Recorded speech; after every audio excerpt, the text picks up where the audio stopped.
네, 오늘은 요한계시록 12장 1절, 2절 두 절 말씀만 우리가 이제 공부했습니다. 이 부분에 대해서 해석들이 분분하고 그러므로 정확하게 우선은 깨달아야 되고 그리고 그것을 이제 전할 수까지 있는 그런 이제 신령들이 되어야 되는 것이죠.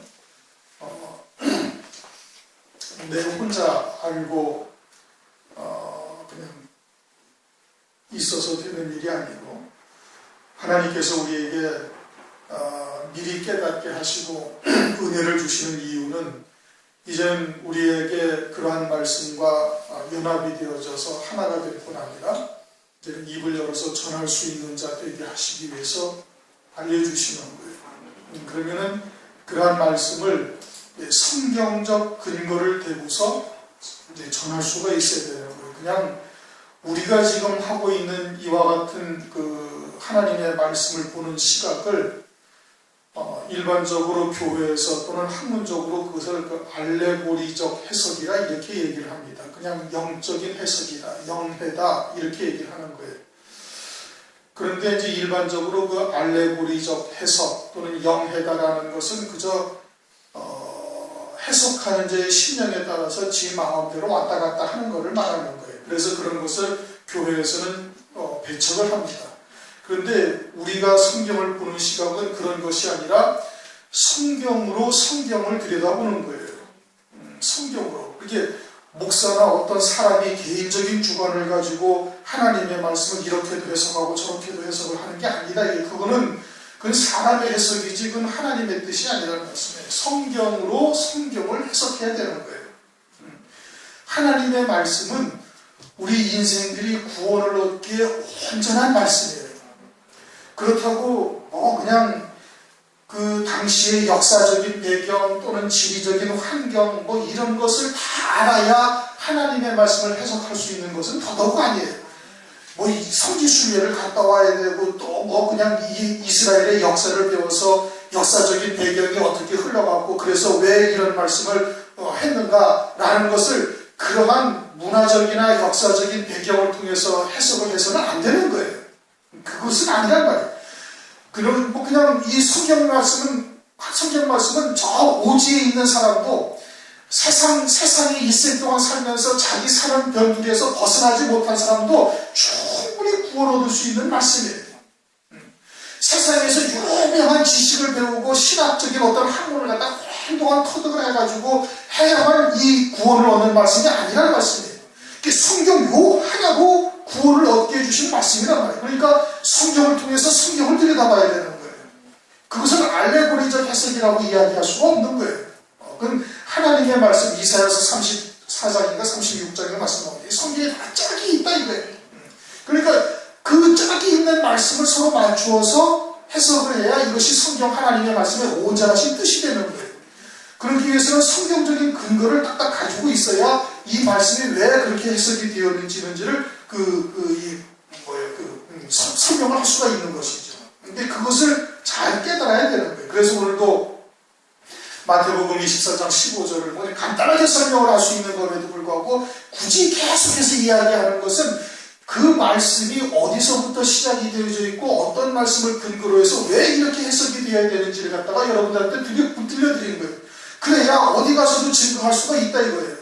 어디 가서도 하나님의 말씀으로 그대로 내놓고 상대방들이 반박할 수 없도록 하나님의 말씀 앞에 그냥 무릎을 꿇을 수밖에 없도록 그렇게 얘기를 해드린 거예요. 그러니까 그렇게 들을 때 잘 새겨 들으시고 이게 하나님의 말씀과 어디와 연결이 되어져서 어떻게 해석이 되어지는가를 잘 깨달으셔서 전할 때 그렇게 증거를 하실 수가 있어야 돼요. 그러지 않으면 그냥 결론만 얘기를 하면 상대방 아무도 인정하지 않습니다. 아무도 인정하지 않는 거예요. 그리고서는 그냥 이상하게 해석을 한다고 오히려 오해를 한다 이겁니다. 오늘 1절, 2절 이게 이제 말씀 여러 가지의 해석이 분분한 곳이니까 이것을 잘 보시고 왜 그렇게 해석이 되어져야 되는가를 이제 그 성경을 통해서 깨달으셔야 되는 것이죠. 1절을 보니까 하늘에 큰 이적이 보이니 해를 입은 한 여자가 있는데 그 발 안에는 달이 있고 그 머리에는 12별의 면류관을 썼더라. 우선은 하늘에 큰 이적이 있다 이겁니다.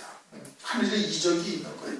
하늘에 이적이 있는데 하늘의 이적이 12장 1절에도 하늘에 이적이 있다고 말씀하시고 12장 3절에서도 또 하늘에 또 다른 이적이 있다라고 말씀을 하시면서 붉은 용의 등장을 말씀하고 있고 계시록 15장 1절도 보면은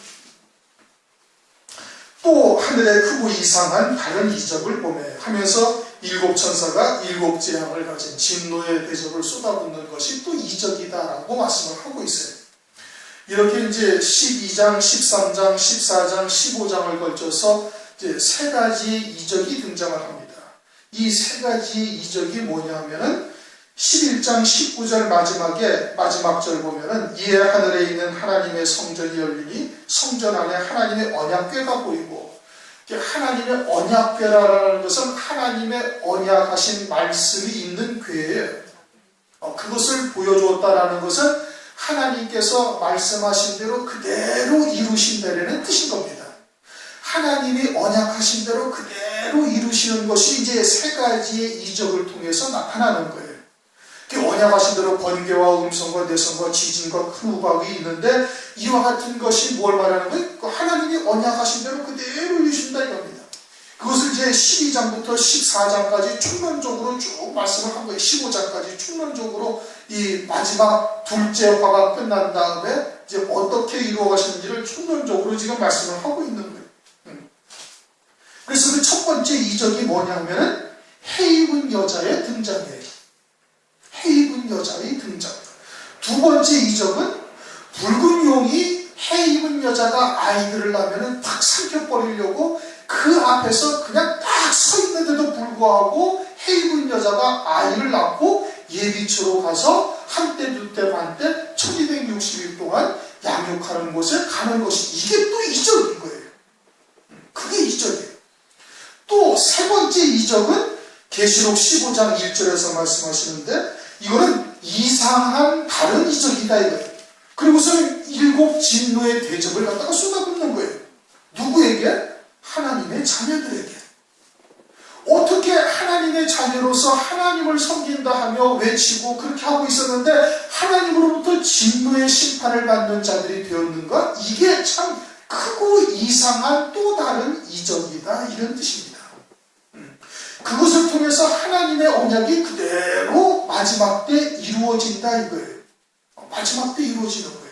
뭘 통해서? 이적을 통해서. 이적이라는 것은 하나님의 은혜로 되는 거예요. 왜? 이 땅은 마귀가 공중것에 잡은 마귀가 주관하는 세상이란 말이에요. 그 가운데서 해 입은 여자가 등장을 해가지고 해 입은 여자가 12별의 면류관을 쓰고 그리고 바다를 달을 밟고 있고 아이를 배워서 해상하는 게 이게 어마어마한 이적인 거예요. 해 입은 여자의 등장이 이적인 것이고 두 번째 이적은 큰 붉은 용이 그 앞에서 딱 버티고 있어가지고 해 입은 여자가 아이를 낳기만 하면 딱 삼켜버리고 해 입은 여자를 아주 없애버리려고 그러고 있는데도 불구하고 그 와중에도 아이를 낳고 그 아이가 하나님 보좌 앞으로 올려가고 그리고 1260일 동안 예비한 곳으로 가동한 독수리 날개를 받아서 가는 것 이게 엄청난 이적이다 이겁니다. 그게 이적인 거예요. 그건 하나님의 은혜로만 되는 것이다 이겁니다. 그러면 이제 하늘의 큰 이적이 어떠한 것이다. 이건 하나님의 은혜로 되는 것이로구나 라는 뜻입니다. 공중곳에 잡은 자 아래서도 이와 같은 하나님의 놀라운 역사들이 하나님의 뜻대로 이루어지고 있음을 우리에게 보여주시는 거예요. 큰 이적이 보이니 해를 입은 한 여자가 있는데 이제 그러면서 등장하는 것이 해를 입은 한 여자의 등장이다 이겁니다. 해를 입었다. 저기 이제 우주에 떠 있는 우리 태양계에 해를 갖다가 딱 입고 있다. 만약에 해를 딱 입고 있으면 그냥 녹아버리고 없어져 버리죠, 그렇죠? 해를 딱 입고 있으면 그냥 녹아버리는 거예요. 없어져 버리는 거예요. 그런데 해를 입은 한 여자가 딱 등장을 했다라는 것은 이 해가 우리 눈에 보이는 그러한 해를 말하는 것이 아니다라는 뜻인 겁니다. 우선은 이제 그게 초점이죠. 이 해 입은 여자를 대부분 다 어떻게 해석을 하는 거 아니? 갈라디아서 4장 4절을 보면 때가 차매 여자에게서 한 아들을 낳게 하시고 율법 아래 낳게 하셨다 이렇게 말씀을 하셔요. 그래가지고 이 해를 입은 여자가 구약의 12지파, 구약의 교회를 말한다. 그리고서 거기에서 그리스도가 나셔서 철장 권세를 가지신 이 그리스도가 났다라고 말하고 있는 겁니다. 5절을 보면은 여자가 아들을 낳으니 이는 철장으로 만국을 다스릴 남자라. 아, 그분은 예수 그리스도다. 이렇게 해석을 하는 거예요. 어떻게 해석을 한다고요? 구약의 교회다 이겁니다. 구약의 12지파로서 이루어진 하나님의 교회를 이 해 입은 여자라고 말한다 이겁니다. 그러면은 철장 권세를 가지신 주님이 등장하신 것을 말하는데, 주님이 철장 권세를 가지신 것은 주님의 재림의 때지 초림의 때를 말하는 것이 아니에요. 초림의 때는 주님께서 우리가 민수기 출애굽기 반석과 민수기의 반석을 상고했던 것처럼 출애굽기의 반석은 치는 반석이란 말이에요. 그 반석은 그리스도고, 그러면 그 초림하신 주님은 자기 백성들에게 해를 받으시고 십자가 위에서 피 흘려 죽으셔서 우리를 속죄 구원하시는 그러한 분으로 오신 것이지, 계속 제물이 되기 위해서 오신 것이지 철장 권세를 가지고 오신 분이 아닌 거예요. 구약의 12지파다 이렇게 해석하고 주님이 초림하신 주님을 말하는 것이다 이런 말씀은 틀린 거다 이겁니다. 그건 잘못된 것이다 이거예요. 철장 권세를 가지는 것도 또한 계시록 2장 27절을 보면 두아디라 교회가 18절부터 이어지는데, 계시록 2장 27절을 보면 26절부터 이기는 자와 끝까지 내 일을 지키는 자에게 만국을 다스리는 권세를 주리니 그가 철장을 가지고 저희를 다스려 질그릇 깨뜨리는 것 같이 아니라 나도 내 아버지께 받은 것이 그러하니라. 주님도 철장을 받으셨지만은 일곱 금초대의 교회를 통해서 나오는 성도들도 이기는 자들에게는 철장 권세를 하나님께서 주시는 거예요. 그렇게 예수 그리스도만 철장 권세를 받은 것이 아니라 일곱 금초대의 교회를 통해서 배출되어지는 성도들 가운데 철장 권세를 받는 자들이 있는 거예요. 그러니까 이 말씀이 해를 입은 여자가 구약의 12지파를 말하는 것이고 그 여자가 아이를 낳았다라는 것이 예수 그리스도를 의미한다라는 말씀은 틀린다 이겁니다. 그 다음에 또 다른 해석은 마리아다 이거예요. 마리아가 예수 그리스도를 낳았다 이거예요. 그래서 마리아가 이 해를 입은 여자인 것이고, 그리고서는 그 마리아가 이제 성모, 이제 캐톨릭에서 말하는 그와 같은 마리아이고, 그래서 그 마리아 상에다가 멸류관을 12멸류관을 씌워주고 있는 거예요 지금. 그래서 캐톨릭에서는 이것을 마리아다라고 해석을 하고 있어요. 그러나 마리아가 초림하신 주님을 낳은 것을 말하는 것이 아니라 이 철장 권세를 가진 아들을 낳는 해를 입은 여자라는 것은, 이것은 마리아일 수가 없는 것이건 환란의 때를 말하고 있는 것이고 주의 재림의 때를 지금 말씀하고 있는 것이고 그때를 말하고 있는 것이지, 이것이 마리아를 말하는 것이 아니다.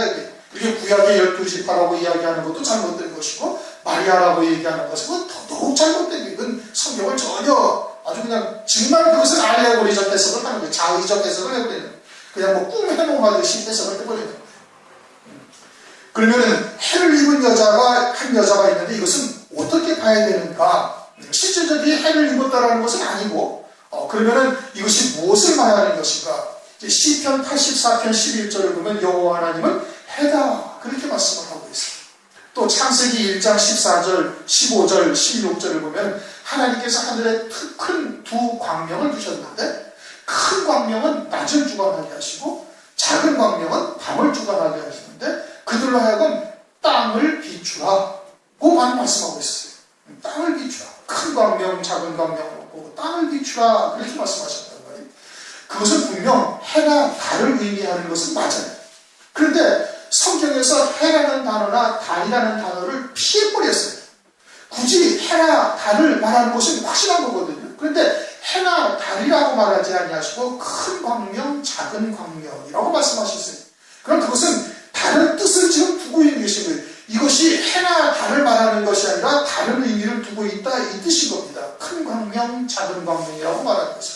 그리고 그들로 하여금 그 큰 광명, 작은 광명으로 하여금 땅을 비추라고 말씀을 하고 있어요. 땅을 비추라. 실제 해나 달은 땅도 비추고 바다도 비추고 산도 비추고 들도 비추고 꼴짜기도 비추고 산봉우리도 비추고 다 비추는 거예요. 뭐 해나 달이 어디 가려서 비추는 거 땅만 비춥니까? 그렇지가 않단 말이에요. 그러니까 창세기 1장 15절 16절에 말씀하시는 큰 광명 작은 광명이라는 것은 해나 달을 의미하고 있는 것이기는 하지만 해나 달을 지칭하지 아니하신 이유는 뭐냐면 그것을 통해서 또 다른 하나님의 뜻이 그 안에 담겨져 있는 거예요. 그럼 땅을 비추라는 땅이라는 것이 뭘 말하는가? 그것은 마태복음 13장이나 말라기서 4장 6절 말씀이나 등등을 통해서 땅이라는 것은 하나님의 백성들의 심령을 의미하고 있는 거예요. 하나님의 백성들에게 그 영에게 빛을 비추는 것은 말씀의 빛이다 이겁니다. 말씀이 비추어지는 거예요. 그래서 주님은 요한복음 1장에 내가 생명의 빛이다. 참 빛이다. 그래서 하나님의 백성들에게 그 땅에 빛을 비추시는 분이다. 그게 말씀이 육신을 입고 오신 주님을 그렇게 말씀하고 있는 거예요. 그러니까 창세기 1장 15절 16절 큰 광명 작은 광명이라는 것은 그것은 해나 달을 의미하고 있는 것이 아니라 그것은 하나님의 말씀을 말하는 거예요. 그런데 다른 작은 광명은 어둠 속에 있는 땅을 비추는 것이니 죄 가운데 있는 하나님의 자녀들에게 말씀을 비추어서 그들로 하여금 회개하여 돌이키게 하는 역사를 이루는 말씀을 말하는 것이고 그것은 율법이다 이겁니다. 율법은 죄를 깨닫게 하는 거예요. 그러므로 작은 광명이라는 것은 율법을 의미하는 것이고 큰 광명이라는 것은 진리를 말하는 거예요. 진리의 말씀. 그래서 아주 강한 햇빛으로 더욱더 영글게 만들고 있게 만드는 역사를 이루신다 이겁니다. 진리의 말씀. 그러면 해를 입은 여자라는 것은 하나님의 혼전하신 뜻을 깨닫는 그와 같은 여자를 말하는 거예요. 그럼 여자가 뭐냐 이거예요. 또 교회에서. 그래서 성경에서 여자가 뭐냐. 에베소서 5장을 보면 22절 이하에 남편과 아내에 대해서 쭉 설명해요. 아내는 남편을 그리스도를 섬기듯이 하고 남편은 아내를 그리스도께서 교회를 사랑하신 것처럼 그렇게 사랑하면서 쭉 말씀하시다가 32절인가 와가지고 내가 교회와 그리스도에 대하여 말하노라. 이게 큰 비밀이다. 이게 남편과 아내를 뭘 말하니? 남편은 그리스도로, 아내는 교회로 말씀하고 있는 거예요.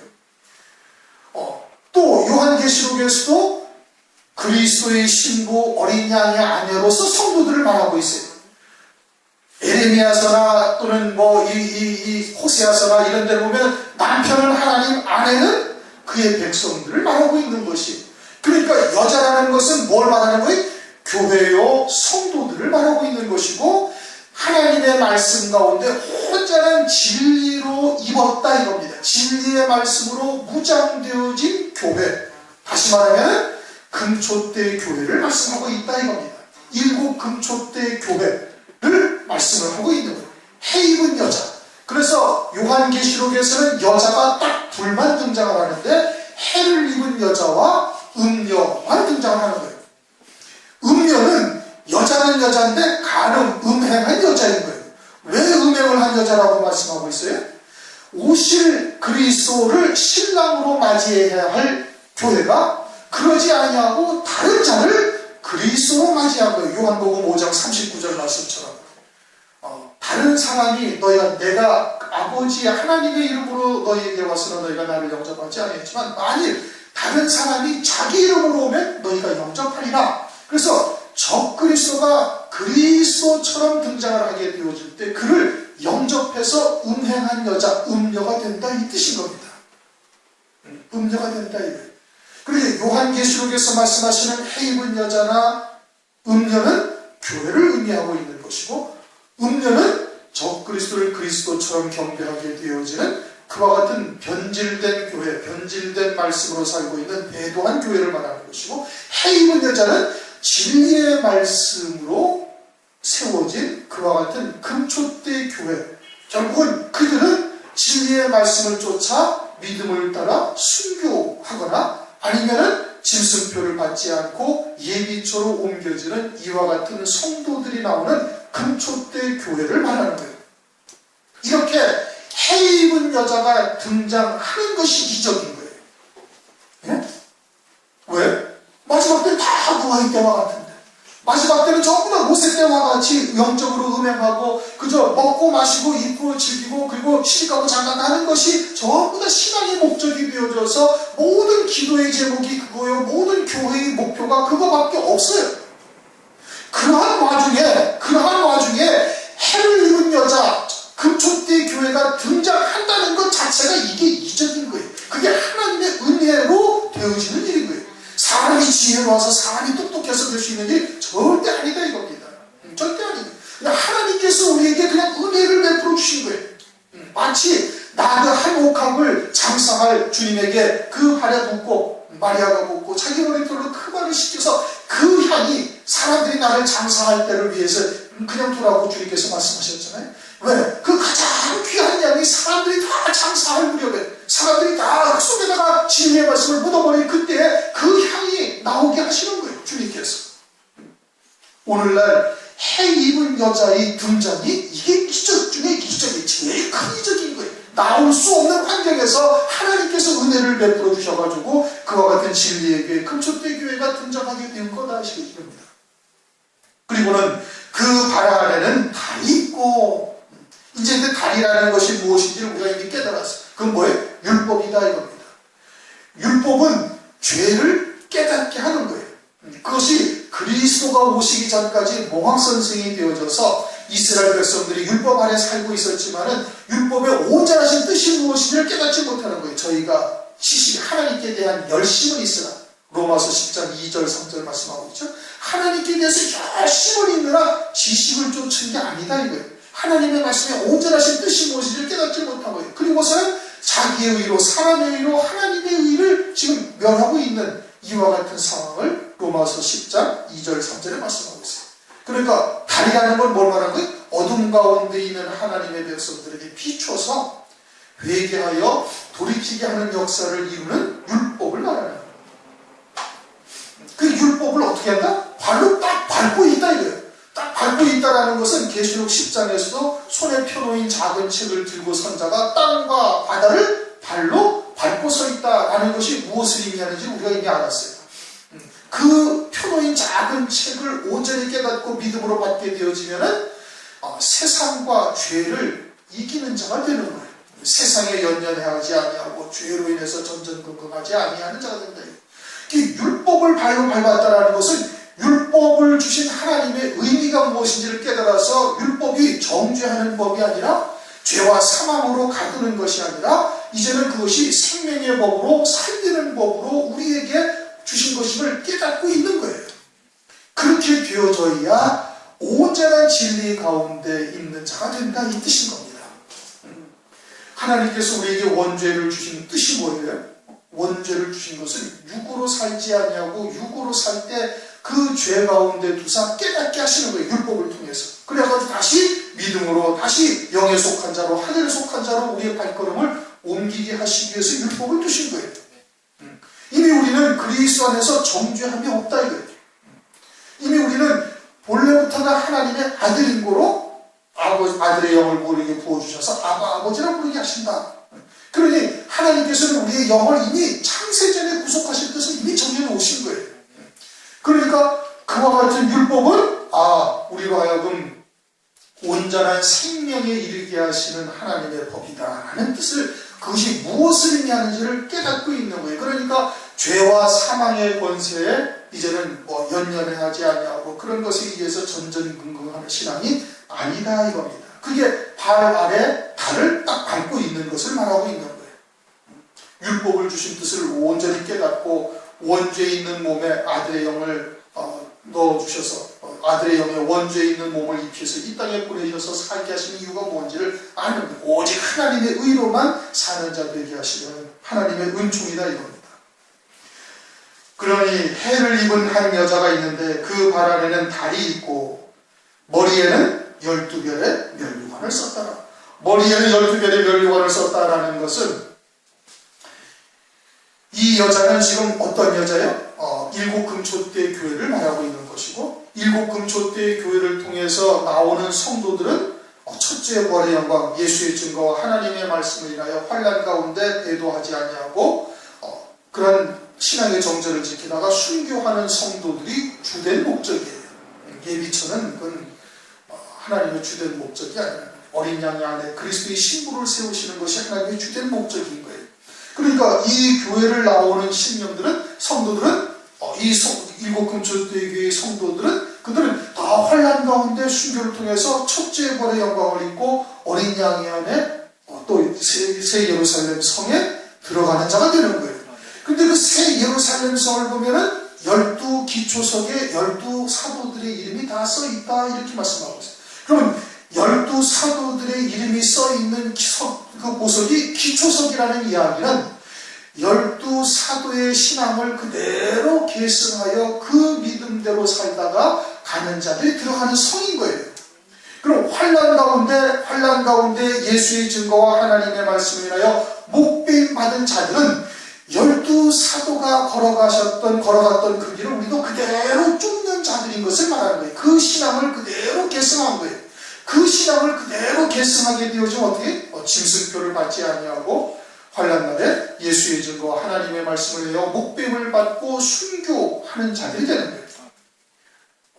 그러니 해를 입은 여자에게서 나오는 성도는 반드시 그와 같이 12 사도들의 뒤를 쫓아 그 신앙을 계승하는 자들이 되는 곳임을 말씀을 하고 있는 겁니다.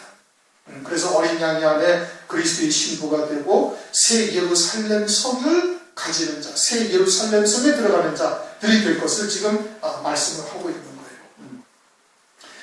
그러면은 진리의 말씀이다 이겁니다. 해를 입은 여자라는 것은 진리의 말씀이에요. 그 진리의 말씀을 온전히 깨닫게 되어지면은, 그러면은 발 아래 달이 딱 있게 되어지고, 그 다음에는 어떻게 돼?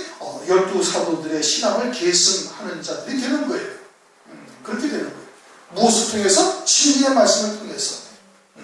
그런데 오늘날 모든 교회가 다 진리라고 이야기를 하고 있다 이겁니다. 모든 교회가 다 진리라고 그러지, 예수 그리스도를 믿으면서 하나님을 섬기면서 성령님을 외치고 있는데 진리가 아니라고 얘기하는 교회 어디 있습니까? 아무 데도 없어요. 그러니까 하나님께서 우리에게 거울로 보여주신 거예요.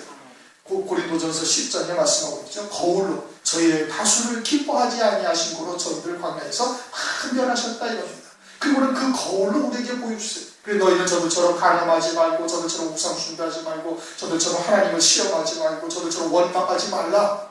저들이 너희들의 거울이다, 본보기다 이겁니다. 그러면서 그들이 신앙이 쭉 이어져 오면서 광야교회에서 멸망당한 자들의 신앙이 사사기를 통해서 이어져 오고, 다윗의 때에 유다와 이스라엘을 통해서 이어져 오고, 또 주님의 때에 그것이 딱 정점을 딱 찍는 겁니다. 그 정점을 딱 찍는 게 뭐예요? 사두개인의 누룩과 바리새인의 누룩이에요. 사두개인의 누룩과 바리새인의 누룩을 가진 자들을 주님이 어마어마하게 책망을 하시나요? 마태복음 24장 화 있을진저 나중에는 독사의 새끼들아 까지 말하고 있어요. 요한복음에서는 너희는 마귀의 자식이다 이게 8장 44절 너희는 너희 아비 마귀에서 아니 우리가 아브라함의 자손인데 그래도 너희들 마귀의 자식이다. 근데 마귀의 하는 일을 너희들이 지금 하고 있다 이게. 그렇게 되어진 자들, 즉 바리새인의 누룩과 사두개인의 누룩을 쫓아서 사람의 의로 살거나 세상에 복된 것을 쫓아서 그렇게 살고 있다 한다면 그들은 결국 뭐가 돼? 음녀교회가 된다 이겁니다. 근데 해 입은 여자가 될 수가 없는 것이, 그것이 정확하게 오늘날 분별이 될 수가 있어야 되는 겁니다. 그 12별의 멸관을 썼다라는 것은 사도들의 신앙을 그대로 계승한 것을 말하는 것이고, 그것은 진리의 말씀을 쫓는 교회들인 것을 말하고 있는 거예요. 2절, 이 여자가 아이를 배웠다라는 것은 오늘 이 마태복음 24장에도 말씀을 했죠. 아이 된 자와 아이를 젖먹이는 자들에게 화가 있다라고 말씀하고 있어요. 아이를 배웠다. 이것도 해 입은 여자가 아이를 배웠다. 무엇으로 아이를 배웠다는 거예요? 말씀이다 이겁니다. 진리의 말씀으로, 때에 따른 말씀으로, 주께서 주신 그러한 말씀으로 서로 진리 안에서 교제를 하고 있는 거예요. 이게 아이를 뵌 거예요. 해 입은 여자, 일곱 금초대 교회를 통해서 환난 가운데 이것이 하나님의 구원의 비밀들을 드러내시고, 그리고 그 말씀 안에서 지금 현재 양육되어지고 있음을 말하는 겁니다. 진리의 말씀으로 양육되어지고 있는 것이 아이를 뵌 거예요. 그 아이를 베어 해산하게 되네. 해산한다라는 것은 출생하는 거예요. 세상에 내놓는 거예요. 그러면 언제 해산을 하는가? 그것은 룻기서를 보면은 룻이 보아스가 타작을 할 때 보아스의 이불을 뜯고 그 안에서 자다가 새벽녘에 일어나서 나오는 거예요. 새벽녘에 해가 막 어스름하게 이제 어둠이 가시고 해가 막 뜨기 시작할 때, 아침 해가 뜨기 시작할 때 그 새벽녘에 거기서 나오는 거예요. 보아스의 밭에서 보아스와 함께 잠을 자다가 그리고서는 룻이 그와 같이 나온다 이겁니다. 이 해산을 언제 하는 거예요? 주의 재림 직전에 해산하게 되는 거예요. 환난 직전에 해산하게 되어지는 거예요.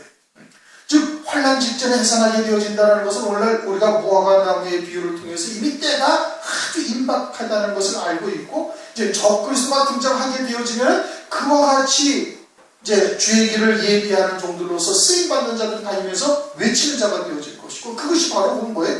해산하게 되어지는 것을 말하고 있는 거예요. 그러니 그때까지 어떻게 충분히 양육되어지고 하나님의 말씀으로 듣고 또 들어서 그 말씀에 대한 아주 완벽한 하나님의 말씀으로 딱 논증할 수 있는, 변증할 수 있는 그와 같은 자녀로서 자라나가야 되는 거예요. 그래야 나가서 하나님의 말씀으로만 딱 증거가 되는 겁니다. 그렇게 되어지기까지 양육을 받아야 되어질 것임을 말씀을 하고 있는 거예요.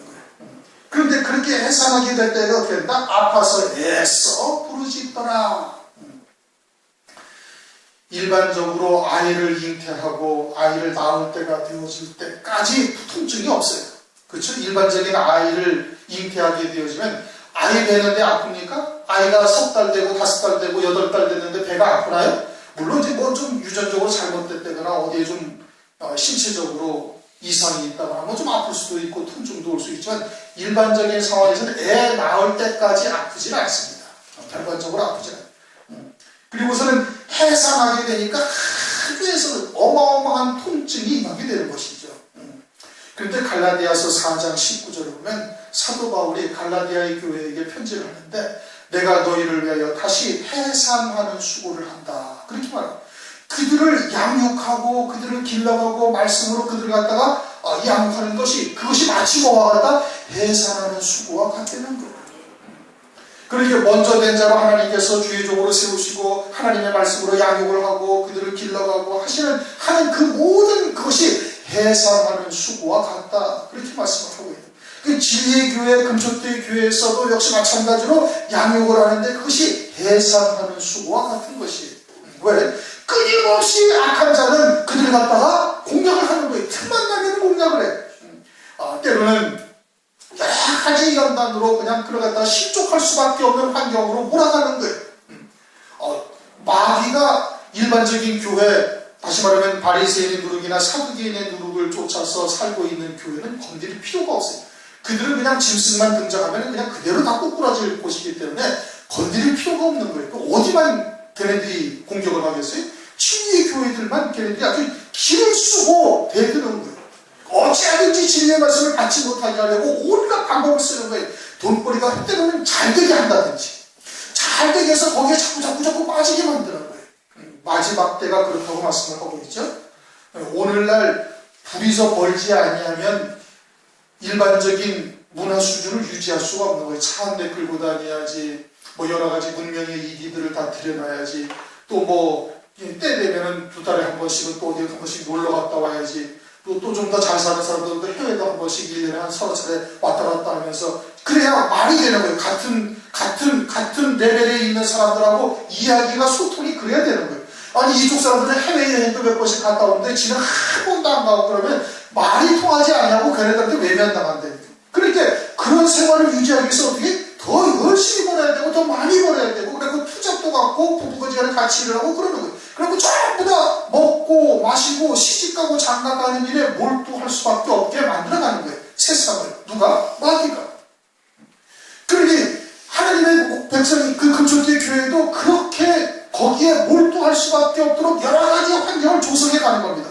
가난하게 하든 고난을 당하게 하든 풍요롭게 해가지고 푹 빠지게 만들든지 아니면은 그냥 목사하고 뭔가 이상하게 오해가 있어가지고서는 틀어져가지고서는 시험 들게 한다든지 뭐 기타 등등 여러 가지 방법으로 마귀를 온통 역사를 하고 있는 그 가운데 그들을 온전히 양육한다는 것이 그것이 해산하는 수고와 같다 이겁니다. 해산하는 수고와 같은 거예요. 그러니까 여러분들도 그러한 중심을 잘 이해하셔서 혹시나 그러한 생각이 들었다면 하나님의 말씀이 기준이 되야 되는 겁니다. 자기의 감정이나 이성이나 어떤 논리적인 판단을 앞세우면 절대 안 되는 거예요. 그거는 이미 사람으로 딱 돌아선 거예요. 우리의 모든 판단 기준은 말씀이 돼야 되는 거예요. 그 말씀이 아니다 그러면 자기를 접을 수가 있어야 돼요. 내려놓을 수가 있어야 되는 거예요. 감정도 마찬가지고 이성도 마찬가지고 믿음이 무엇인가를 이미 여러 차례 설명을 드렸어요. 그리고 주의 종들의 마음이 종의 마음이 그와 같은 마음인 거예요. 말씀을 듣다가 한 4, 5년, 7, 8년 듣다가 더 같이 있기가 힘들다 해가지고서 왜 세상에 좋은 거 다 버려야 되니까 그런 것으로 가려니까 자꾸 걸리니까 그냥 마지막 때가 되었다는 건 내가 알고 있으니까 때 되면은 내가 나서서 그때 예수의 증거 하나님의 말씀에 목배에 받으면 되겠지 그러고서는 그냥 나가버린다 이거예요. 그런 사람들도 있다니까요. 그러면 주의 종의 마음은 어떻게 했어요? 그냥 애장이 다 그냥 다 녹아버리는 거예요.